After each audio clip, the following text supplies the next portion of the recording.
آج انشاءاللہ ہم آیت 95 سے کریں گے۔ اعوذ باللہ من الشیطان الرجیم، بسم اللہ الرحمن الرحیم۔ سیحلفون باللہ، سین سے مضارع جو ہے یہ مستقبل کے ساتھ مخصوص ہو جاتا ہے۔ یہ حلف اٹھائیں گے، یہ قسمیں کھائیں گے۔ کس کی قسمیں کھائیں گے؟ باللہ، اللہ کی۔ یہ اللہ کی قسمیں کھائیں گے وہ لوگ جو تم سے جھوٹے بہانے کر کے اجازتیں مانگ رہے تھے، اب وہ قسمیں کھائیں گے اللہ کی، لکم، تم سے، تمہارے سامنے، اذا، جب، ان قلب تم، قلب جو ہے اس کا مطلب ہوتا ہے الٹ پلٹ کرنا، کاف نام بے سے ہے۔ قلبہ یقلبو کا مطلب ہوتا ہے کسی چیز کو پلٹنا، اور جو باب انفعال ہوتا ہے وہ متعدی کو لازم کرتا ہے، تو ان قلبہ کا مطلب ہو جائے گا کسی چیز کا خود سے پلٹنا۔ قلبہ، اس نے کسی چیز کو پلٹا، انقلبہ، وہ چیز پلٹی۔ تو انقلاب کا ایکچولی مطلب یہ ہوتا ہے کہ کسی چیز میں خود ہی تبدیلی آنی۔ تو جب انقلب تم، جب تم پلٹو گے، انقلبہ وہ پلٹا، انقلبتا تو پلٹا، انقلب تم سب پلٹے۔ تو جب تم سب واپس آؤ گے الیہم، ان کی طرف، جب تم ان کے پاس واپس آؤ گے تو وہ اللہ کی قسمیں کھائیں گے تمہارے سامنے۔ کیوں کھائیں گے؟ لی، اس لیے، تعرضوا عنہم، کہ تم ان سے اعراض کرو، تم ان کو معاف کر دو، ان سے چشم پوشی کرو، فاعرضوا عنہم، تو تم ان سے اعراض کر لو۔ اب یہ ایک قرآن شریف کی خوبصورتی بھی ہے، اور obviously لینگویج کی انڈرسٹینڈنگ بھی ہوتی ہے، ہماری زبان میں بھی اس طرح استعمال ہوتا ہے۔ یعنی اگر یہیں تک جملہ ہوتا تو مطلب یہ بھی نکل سکتا تھا کہ وہ کہیں گے کہ ہمیں معاف کر دو، تو تم انہیں معاف کر دو، لیکن آگے آ رہا ہے انہم رجسن، بے شک وہ ناپاک ہیں۔ انا کا بیسک مطلب ہے ایمفسس، تو آپ یہ کہہ سکتے ہیں بے شک وہ ناپاک ہے، یہ بھی ٹھیک ہے۔ یہ بھی کہہ سکتے ہیں کہ وہ تو ہیں ہی ناپاک، وہ تو مکمل یکسر ناپاک ہیں۔ تو اب اگر آپ دیکھیں تو اندازہ ہوتا ہے کہ یہ ایک انتہائی خوبصورت انداز ہے کہ وہ تم سے آ کے یہ درخواست کریں گے، جھوٹی قسمیں کھائیں گے کہ تم ان سے صرف نظر کرو، تو تم ان سے صرف نظر کر لو۔ وہ کہیں گے کہ جی ہمارے معاف کر دیں۔ اعراض کا ویسے مطلب ہوتا ہے کسی کے سامنے سے ہٹ جانا، کسی سے منہ پھیر لینا۔ تو وہ تمہیں کہیں گے جی ہماری غلطیوں سے منہ پھیر لیں، جب معافی کے معنوں میں استعمال ہوتا ہے تو یہ اس کا مطلب ہوتا ہے، مگر اللہ تعالیٰ کہہ رہے ہیں بس تم ان سے منہ پھیر ہی لو، اب تم ان کو نظر انداز کر ہی دو، کیونکہ یہ ناپاک ہے، کیونکہ یہ گندے ہیں، یہ نجس ہیں۔ کیا گندگی تھی ان کے اندر، کیا نجاست تھی؟ یہ نجاست تھی کہ اللہ کے رسول صلی اللہ علیہ وسلم نے ان کو اللہ کا حکم بتایا کہ یہ سفر پر نکلنا ہے، جو بہت مشکل، بہت لمبا سفر ہے، اس کے لیے پیچھے اپنی فصلوں کو بھی چھوڑنا ہے، کوئی ساز و سامان نہیں ہے، بڑے مشکل حالات میں، سخت گرمی میں طویل سفر کر کے جانا ہے، اور دنیا کی سپر پاور سے جا کے لڑائی لڑنی۔ تو انہوں نے کہا کہ ہمیں معاف کر دیں، ہمیں بڑی مجبوری ہے، بہانہ بنا دیا۔ تو اللہ تعالیٰ کہہ رہے ہیں کہ وہ نجس ہے۔ اتنا مشکل کام جس میں بہت سارے لوگ واقعی جینوئنلی نہیں جا سکتے تھے، جنہوں کا ذکر اللہ نے کر دیا کہ اللہ ان کو اوپر تو ویسے ہی اللہ کی طرف سے کوئی الزام نہیں ہے، کوئی گناہ نہیں ہے، جس میں اس انتہائی مشکل کام کی استطاعت تھی اور اس نے اس سے پہلو صحیح کی، تو اللہ تعالیٰ نے یہ کہا کہ وہ ناپاک ہے۔ یہ ہے اللہ تعالیٰ کا قانون، قرآن شریف میں بالکل واضح طور پر بیان فرما دیا گیا۔ اب رول اللہ نے بتا دیے، یہ ان کی بات ہو رہی ہے جن کے سامنے رسول اللہ صلی اللہ علیہ وسلم موجود تھے، جو ان کے اوپر ایمان لے کے آئے ببانگ دہل، جن کو ہماری ڈیفینیشن، اگر سادہ ڈیفینیشن جو پاپولر ہے اس کے مطابق ہے تو یعنی وہ صحابی تھے، مگر انہوں نے رسول کا حکم ماننے سے دل چرایا اور بات نہیں مانی، تو اللہ تعالیٰ یہ فرماتے ہیں کہ وہ ناپاک ہیں۔ اب یہ رول اللہ نے بتا دیا ہے، ایک آئینہ آپ کے سامنے آ گیا، اس کے اندر آپ کھڑے ہو کے دیکھ لیں اور اپنا فیصلہ کر لیں کہ ہم پاکیزہ لوگوں میں آتے ہیں یا ہم بھی ناپاک لوگوں میں۔ کیا ہم اپنے نبی پاک صلی اللہ علیہ وسلم جن سے محبت کے ہم دعوے کرتے سکتے نہیں، کیا آپ صلی اللہ علیہ وسلم نے جو اللہ کا حکم ہمیں پہنچایا وہ ہم خوشی خوشی کرنے کو تیار ہیں؟ انفارچونیٹلی یہ تو بہت مشکل حکم تھا، ہم تو بہت آسان آسان احکامات جو ہیں وہ کرنے کو تیار نہیں ہیں، ہمارے بچے وہ کرنے کو تیار نہیں ہیں، اور ہم پھر یہ سمجھتے ہیں کہ لیکن ہم تو مسلمان ہیں۔ اور چلو پھر ایسا ہے کہ ابھی جیسے اللہ نے فضل کیا ہم حج پہ ہو کر آئے، تو وہاں پہ وہ ریاض الجنہ میں لوگ ہو آتے ہیں، کہتے ہیں یہ تو جنت کا ٹکڑا ہے، ایک دفعہ جو جنت میں داخل ہو گیا وہ کو نکالا تھوڑی جائے گا، تو بس جی اتنی سعادت ہو گئی کہ ریاض الجنہ میں داخل ہو گئے۔ جو مدینے کے منافقین تھے وہ تو پتہ نہیں کتنی دفعہ ریاض الجنہ میں جاتے ہوں گے۔ مسجد نبوی میں نماز پڑھنے کا اتنا ثواب ہے، مسجد الحرام میں نماز پڑھنے کا لاکھ گنا ثواب ہے۔ تو جو اس زمانے کے منافقین تھے ان کو کتنے مواقع ملتے ہوں گے مسجد نبوی میں، تو روز ہی نماز پڑھنے آتے ہوں گے۔ جو مدینہ کے منافقین تھے مسجد الحرام بھی آتے ہوں گے، حج بھی کرتے ہوں گے۔ ہمارا خیال ہے کہ ہم نے حج کیا تو بس ہمارے سارے گناہ معاف ہو گئے، ہم نے فلاں کام کیا معاف، اچھا نہیں بھی کیا تو کیوں کہ ہم اللہ کے نبی صلی اللہ علیہ وسلم کی امت میں سے ہیں۔ تو اگر ہم امت میں سے ہیں تو یہ جن کی بات ہو رہی ہے یہ کون لوگ تھے؟ اس پہ بہت سیریسلی غور کرنا چاہیے۔ انفارچونیٹلی قرآن شریف کیونکہ لوگ نہیں پڑھتے، اس وجہ سے وہ جھوٹی تسلیاں ان کو ملتی رہتی ہیں۔ ایگزیکٹلی یہی سچویشن یہودیوں کی تھی۔ سورہ بقرہ میں جب ذکر کیا جاتا ہے تو وہاں اللہ تعالیٰ فرماتے ہیں وَمِنْهُمْ أُمِّيُّونَ لَا يَعْلَمُونَ الْكِتَابَ إِلَّا أَمَانِيَّ، کہ جو یہودیوں کی یہ جو جنرل پبلک ہے اس میں سے ایسے ان پڑھ لوگ ہیں جو کتاب نہیں، ویسے تو یہودی ان پڑھ نہیں تھے بٹ اللہ کی کتاب کو نہیں پڑھے ہوئے، اس سے ان پڑھ لوگ ہیں جو کتاب کے متعلق صرف اپنی تمنائیں جانتے ہیں، اپنی آرزوئیں، اپنی خواہشات وہ ان کو پتہ ہے۔ وہ جا کے اپنے ربی سے جا کے پوچھ لیتے ہیں کہ مولوی صاحب اگر آپ کی فلاں فلاں خدمت کر دوں تو مجھے یہ تو بتائیں نا کہ میرے لیے کیا خوشخبریاں ہیں۔ تو وہ ان کو بیٹھ کے جھوٹی موٹی خوشخبریاں سناتے رہتے ہیں کہ جو حضرت ابراہیم کی اولاد میں سے ہے وہ تو کبھی بھی جہنم میں جا ہی نہیں سکتا، حضرت ابراہیم وہاں دروازے پہ کھڑے ہوں گے منع کر رہے ہوں گے کہ کسی کو یہودی کو جہاں سے داخل نہ ہونے دینا، کوئی فرشتہ غلطی سے بھی کسی یہودی کو لے آئے گا تو حضرت ابراہیم اس کو واپس بھیج دیں گے۔ یہی ہم نے بھی اپنی تمنائیں جو ہیں وہ بنائی ہوئی ہیں، اور ہمارے خیال میں قرآن کے متعلق اتنا ہی ہماری میجورٹی کو علم ہے کہ اس میں جو ہماری خواہشیں اور تمنائیں ہیں وہ بتائی گئی ہیں۔ ہمیں یہ بتایا گیا کہ مسلم کے منہ سے زبان سے ایک دفعہ اسلام کا نام لے لیا، کلمہ پڑھ لیا تو تم ایسے ہوگے۔ ہمیں کسی سے پوچھنے کی ضرورت نہیں، کسی پہ فتویٰ دینے کی ضرورت نہیں ہے، اپنا خود اپنے اعمال کا معائنہ کریں اور یہ چیک کریں کہ ہم پاکیزہ لوگوں میں شامل ہیں یا گندے اور نجس لوگوں میں شامل ہیں، اور اگر اس طرف شامل ہیں تو اپنی اصلاح کریں، اللہ سے توبہ کریں۔ اللہ تعالیٰ توبہ کو پسند فرماتا ہے، اللہ تعالیٰ پلٹ کے آنے والوں کو معاف کرتا ہے۔ امید ہے اللہ ہمیں بھی معاف کرے اور ان لوگوں میں شامل ہونے سے بچائے۔ وَمَأْوَاهُمْ جَهَنَّمْ، اور ان کا ٹھکانہ جہنم ہے۔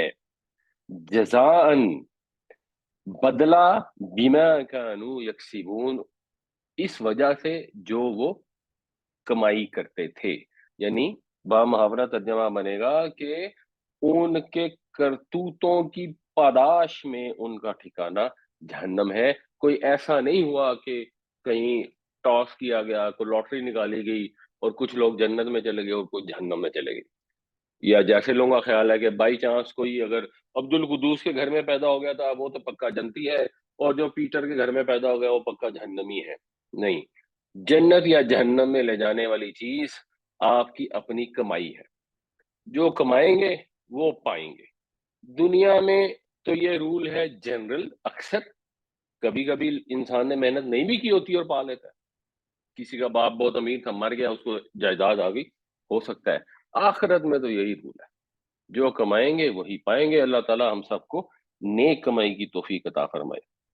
سَيَحْلِفُونَ بِاللَّهِ لَكُمْ إِذَا انقَلَبْتُمْ إِلَيْهِمْ لِتُعْرِضُوا عَنْهُمْ فَأَعْرِضُوا عَنْهُمْ إِنَّهُمْ رِجْسٌ وَمَأْوَاهُمْ جَهَنَّمُ جَزَاءً بِمَا كَانُوا يَكْسِبُونَ۔ یہ قسمیں کھائیں گے اللہ کی تمہارے سامنے جب تم واپس آؤ گے ان کے پاس، تاکہ تم ان سے اعراض کرو، پس ان سے اعراض ہی کرو بے شک یہ ناپاک ہیں اور ان کا ٹھکانہ جہنم ہے ان کے کرتوتوں کی پاداش میں۔ یحلفون لکم، یہ قسمیں کھائیں گے تمہارے سامنے، لتردوا عنہم، تاکہ تم ان سے راضی ہو جاؤ۔ رضیہ، یرضا کا مطلب ہوتا ہے کسی سے راضی ہونا۔ ترضونا، تم راضی ہوتے ہو یا ہوگے، لی ترضو، تاکہ تم راضی ہو جاؤ، لام کی وجہ سے پھر وہ نون ختم ہو گئی، تاکہ تم راضی ہو جاؤ ان سے، یہ ان کا مقصد ہے۔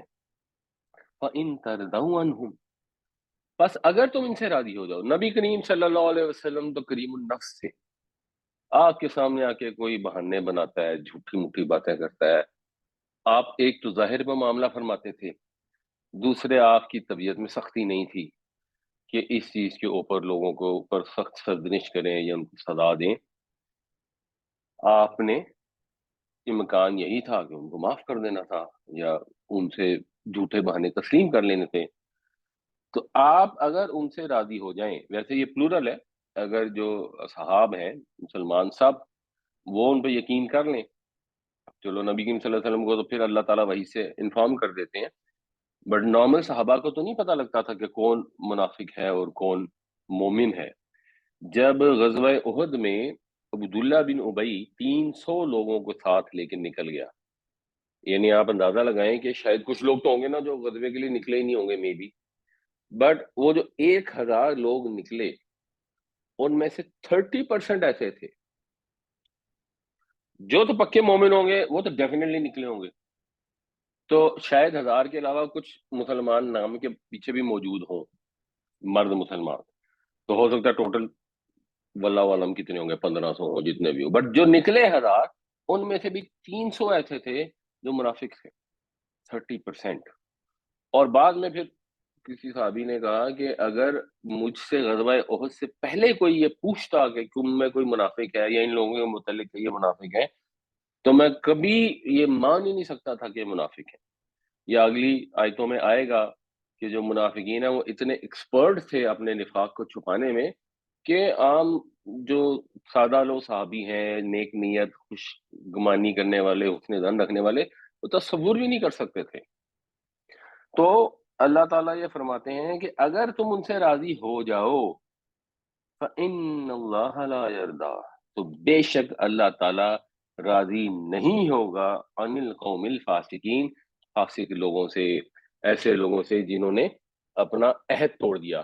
جس کا مطلب ہوتا ہے کھجور کا اپنے چھلکے سے باہر نکل جانا، گودے یعنی اپنے حد سے باہر نکلنا، یا اگر کوئی آپ نے کسی سے وعدہ کیا ہے تو اس کو توڑ دینا، یا جنرل گناہ گار، کوئی بھی اس کا میننگ کیا جا سکتا ہے۔ تو ایسے گناہ گار لوگوں سے اللہ تو راضی ہونے والا نہیں ہے جن کو اللہ کے نبی صلی اللہ علیہ وسلم نے حکم دیا اور انہوں نے اس کو مانا نہیں۔ اس سے یہ بھی سوچیں کہ ہمارے ہاں جو ایک اتنا سیریس مسئلہ ہے، کوئی بات ہوتی ہے تو ہم کہتے ہیں لوگ کیا کہیں گے، لوگ برا منائیں گے، لوگوں کو ناراض نہیں کرنا چاہیے۔ یس، ان جنرل لوگوں کو ناراض نہیں کرنا چاہیے، کسی سے بدتمیزی نہیں کرنی چاہیے، لیکن جب فیصلہ ہو کہ اللہ کا حکم ماننا ہے، اللہ کے رسول صلی اللہ علیہ وسلم کی اطاعت کرنی ہے، یا لوگوں کو خوش کرنا ہے، تو آپ لوگوں کو خوش کرنے میں لگے ہوں گے اور ساری دنیا آپ سے راضی ہو جائے، اس سے کیا فرق پڑے؟ کوئی فرق نہیں پڑتا اگر اللہ راضی نہیں ہوگا۔ ایک وہ شادی کا موقع ہوتا ہے، ہمارے ریحان بھائی کہتے ہوتے تھے کہ وہاں پہ کوئی باہر فقیر بھی آ جائے نا تو لوگ کہتے ہیں اس کو بھی کچھ دے دو، آج خوشی کا دن ہے، یہ خوش رہے۔ کوئی پرانا آپ کا ناراض رشتے دار ہوتا ہے اس کو بھی جا کے منا لیتے ہیں کہ آپ ہمارے گھر شادی ہے تو وہ راضی ہو جائے، سب کو راضی کر لیتے ہیں، صرف ایک اللہ کی ذات ہے جس کو دل بھر کے شادی بیاہ کے موقع کے اوپر لوگ ناراض کرتے ہیں۔ یحلفون لکم لترضوا عنہم فإن ترضوا عنہم فإن اللہ لا یرضى عن القوم الفاسقین، قسمیں کھاتے ہیں یا قسمیں کھائیں گے تمہارے سامنے تاکہ تم راضی ہو جاؤ ان سے، بس اگر تم ان سے راضی ہو بھی جاؤ تو اللہ تو ان فاسق لوگوں سے راضی ہونے والا نہیں۔ الاعراب، اعرابی، بدو، دیہاتی، اشد، زیادہ شدید ہیں۔ کس چیز میں زیادہ شدید ہیں؟ یہ پھر اس کو جو ہم نے پچھلی دفعہ پڑھا تھا اس کو کہتے ہیں تمییز، اسپیسیفائی کرتا ہے، کفرن، کفر کے لحاظ سے، تو یہ دیہاتی تو کفر میں و نفاقن اور نفاق میں زیادہ شدید ہیں، زیادہ سخت ہیں، زیادہ ایکسپیرینسڈ ہیں. و اجدرو، اجدرو جو ہے جیم دال رے تھے، جدورا یجدرو کا مطلب ہوتا ہے کسی چیز کے قابل ہونا، اہل ہونا. تو پھر اجدر جیسے اشدو ہے اسی طرح اجدر ہے، یعنی اس کو کہتے ہیں افعل التفضیل، یعنی وہ صیغہ افعل کا جس کا مقصد ہے فضیلت بیان کرنا، کمپیریٹیو. تو اس کی جو سب سے بڑی مثال ہے وہ ہوتی ہے اکبرو، زیادہ بڑا. جب یہ اکیلا آئے گا تو پھر سمجھ ہو جاتا ہے سب سے زیادہ بڑا، اگر آگے کچھ نہیں دیا گیا. اگر کوئی چیز سامنے آئے گی والفتنہ اکبر من القتل، تو اس کا مطلب اگر زیادہ بڑا، اشد زیادہ شدید، اجدرو زیادہ لائک.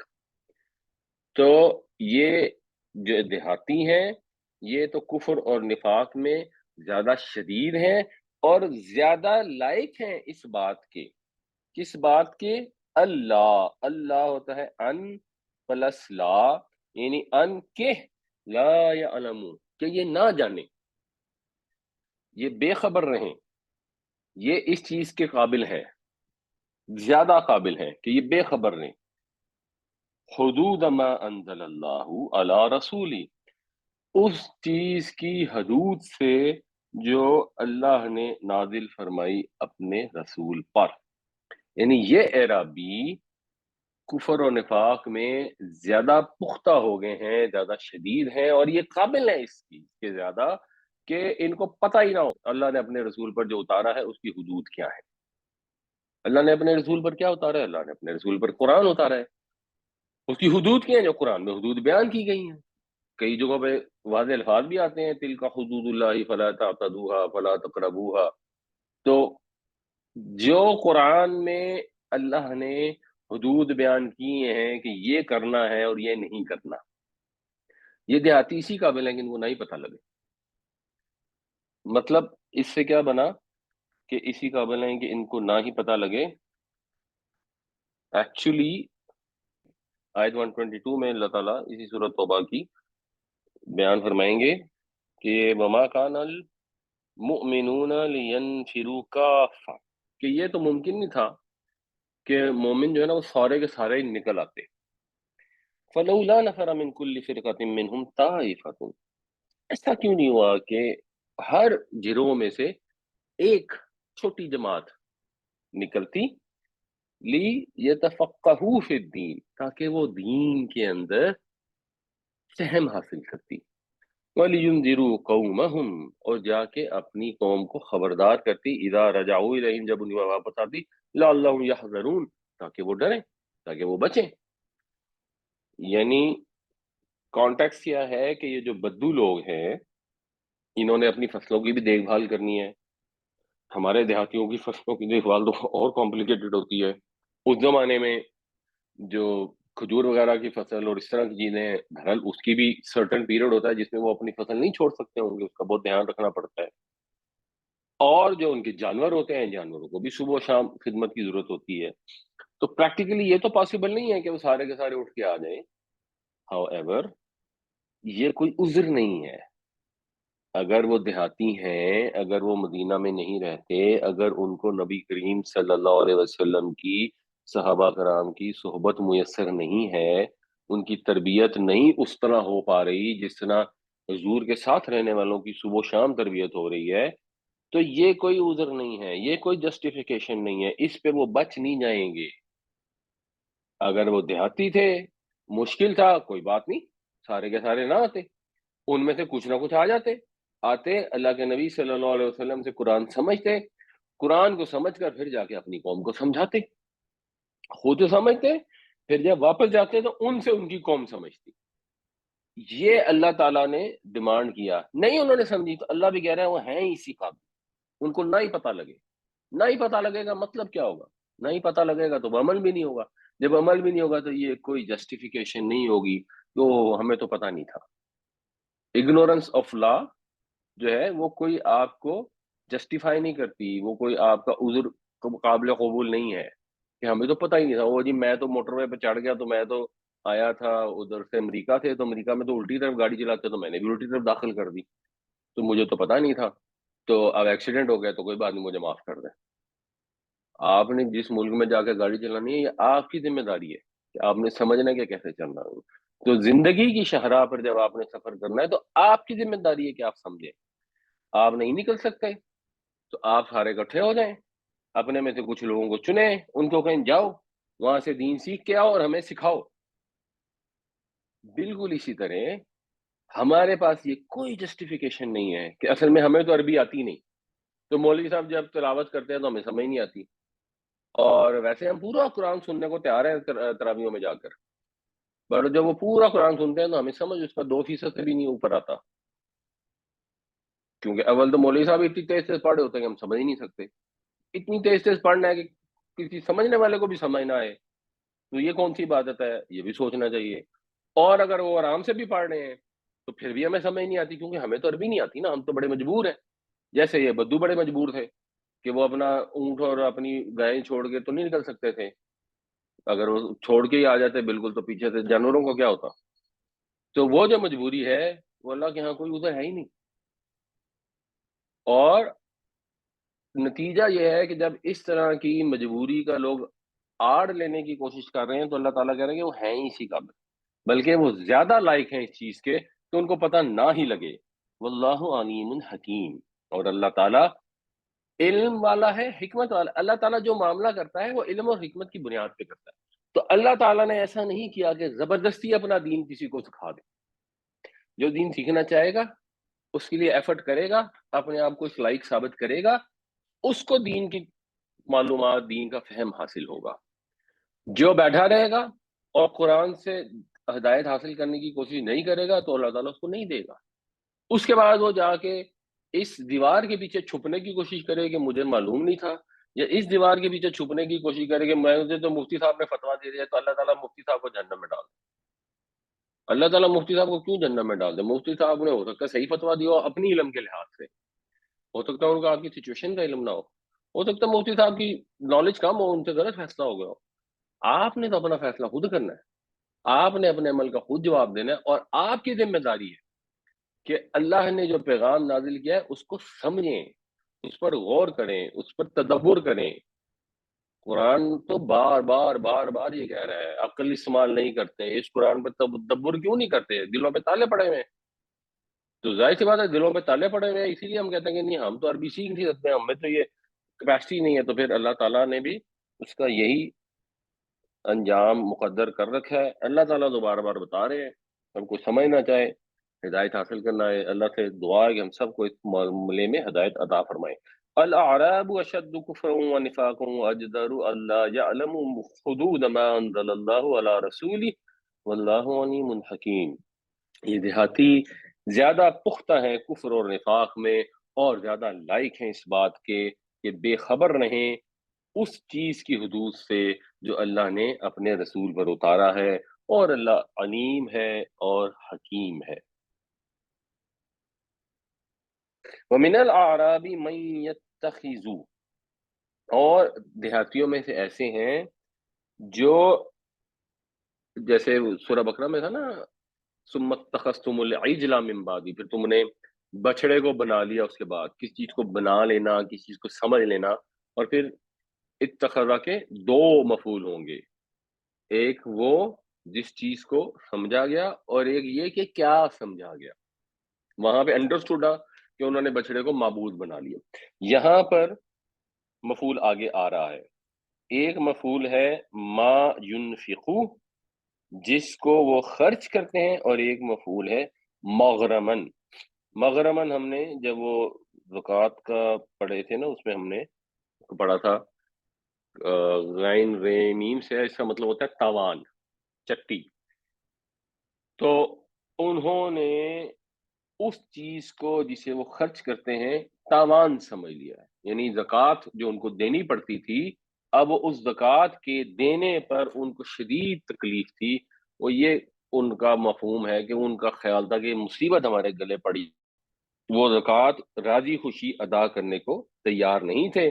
ہمارے یہاں تو سہولت ہو گئی ہے، لوگوں نے جا کے بے شمار فتوے لے لیے ہیں، جن کا افیکٹو رزلٹ ہوتا ہے کہ ان کو تقریباً نہ ہونے کے برابر زکوٰۃ دینی پڑتی ہے. بٹ اس وقت تو ایسے فتوی ظاہر تھے نہیں. اس وقت تو سیدھا سیدھا اسلامی حکومت تھی، نبی کریم صلی اللہ علیہ وسلم موجود تھے، جو زکوٰۃ بنتی تھی وہ دینی پڑتی تھی. آپ کے پاس 30 گائیں ہیں تو ایک گائے دینی پڑے گی. دیر نو آپشن. آج کے دور میں کسی کے پاس 30 گائیں ہوں گی تو اس کے پاس 100 عذر بہانے اور 100 فتوے مل جائیں گے کہ نہیں اب اس کو دینے کی ضرورت نہیں ہے. آپ کی فصل اگر آئی، اگر وہ بارش کی زمین والی فصل ہے تو اس کے اندر آپ کو 10% فصل جو ہے وہ زکوٰۃ کی مد میں دینی پڑے گی. ہمارے ملک میں حساب لگا لیں، ہمارا ملک ایک زرعی ملک ہے. آج بھی ہماری اکانومی کا جو سب سے بڑا حصہ ہے وہ ایگریکلچر ہے. کتنے لوگ ہیں جو، اگر چلیں ہمارے یہاں بارانی زمینیں کم ہیں، یہ ہیں کئی علاقوں میں بارانی زمینیں بھی ہیں، بلوچستان میں بھی ہیں، چکوال وغیرہ میں بھی ہیں، لیکن جہاں نہری پانی سے ہم پانی خرید کر یا ارینج کر کر جہاں پہ فصل حاصل کرتے ہیں وہاں پر بھی 5% زکوٰۃ تو اللہ کا حکم ہے. تو کتنے لوگ ہیں جو اپنی فصل کا 5% جو ہے وہ دیتے ہیں؟ نہیں دیتے. اور انٹرسٹنگ چیز یہ ہے کہ وہ جو کوئی 2-4% جن کو توفیق ہوتی ہے اس چیز کی کہ وہ عشر نکال کر ادا کرنا شروع کر دیں، تجربے سے یہ پتہ لگتا ہے اکثر ایسا ہوتا ہے کہ ان کی فصلیں اتنی اچھی ہوتی ہیں کہ وہ زکوٰۃ ادا کرنے کے باوجود باقیوں سے بہتر ہے، مگر نہیں دیتے. سوچ ہی نہیں ہے، کانسیپٹ نہیں ہے، اور اچھا جی ان کو پتہ ہی نہیں. ان کو پتہ کیوں نہیں ایسا ہوا کہ وہ اس کا پتہ حاصل کرنے کی کوشش کرتے؟ اور کیوں نہیں ہے؟ کیونکہ وہ اس کو تاوان سمجھتے ہیں. ان کو لگتا ہے کہ یہ تو بڑی مصیبت ہے، یہ ہم کہیں کہ ہمارے کیا گلے پڑ گئی ہے. تو ٹھیک ہے، دیہاتوں میں یہ مسئلہ ہے، شہروں میں پلاٹ کا مسئلہ ہے، پلاٹ میں پلاٹ خریدی جائیں گے اور جا کے فتوے لیے جائیں گے کہ نہیں نہیں ان پہ تو زکوٰۃ نہیں ملتی. ہیرے لے لیں گے، اس پہ بھی فتویٰ مل جائے گا زکوٰۃ نہیں ملتی. کسی طریقے سے زکوٰۃ نہ دینی پڑے. تو یہ دیہاتیوں میں سے ایسے لوگ اگر یہ سمجھتے تھے تو پھر اس کا رزلٹ کیا تھا؟ رزلٹ یہ تھا کہ ایکچولی وہ صحیح معنوں میں مسلمان نہیں تھے. اب وہ ان کے اندر سے خواہش تھی کہ کسی طرح ہماری اس زکوٰۃ کے دینے سے جان چھٹے. وَيَتَرَبَّصَ، اور وہ انتظار میں رہتے ہیں.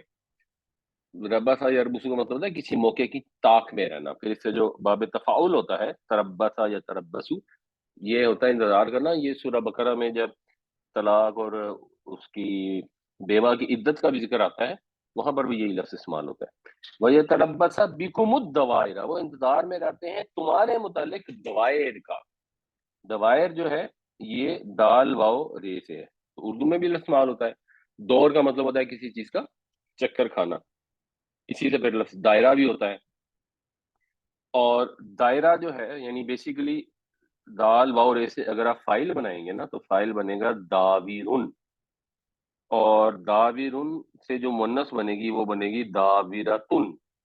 تو یہ جو داویراتن ہے ایکچولی پھر یہ فلو میں دائراتن ہو جاتا ہے. تو دائرہ ہوتا ہے گھومنے والی چیز، اس کی پلورل ہے دوائر، یہ جمع ہے دائرہ کی. تو گھومنے والی چیزیں گردشیں، یعنی وہ تمہارے لیے انتظار میں ہے گردشوں کا. اور اردو میں بھی ہم ایگزیکٹلی یہی لفظ استعمال کرتے ہیں، اس کو ہم کہتے ہیں گردش زمانہ. گردش زمانہ کا مطلب ہے کہ کسی کے حالات خراب ہو جائیں بہتر سے، کوئی حالات کے الٹ پھیر میں آ جائے. تو وہ انتظار کر رہے ہیں تمہارے لیے گردشوں کا. علیہم دائرۃ السوء، انہی پر ہے بری گردش، انہی پر ہے برا پھیر. حالات کا برا پھیر اب ان کے لیے مقدر کر دیا گیا ہے. واللہ سمیع علیم، اور اللہ تعالیٰ خوب سنتا ہے خوب جانتا ہے. یعنی اللہ تعالیٰ نے ایسے ہی رینڈملی نہیں کو فیصلہ کر دیا. جو یہ سوچتے ہیں، جو یہ دل میں بات کرتے ہیں، جو ایک دوسرے سے بات کرتے ہیں، اللہ تعالیٰ تو سب سن رہا ہے، اللہ تعالیٰ تو سب جانتا ہے. تو اپنے سمع و علم کی بنیاد پر اللہ تعالیٰ ان کے ساتھ فیصلہ کرے گا.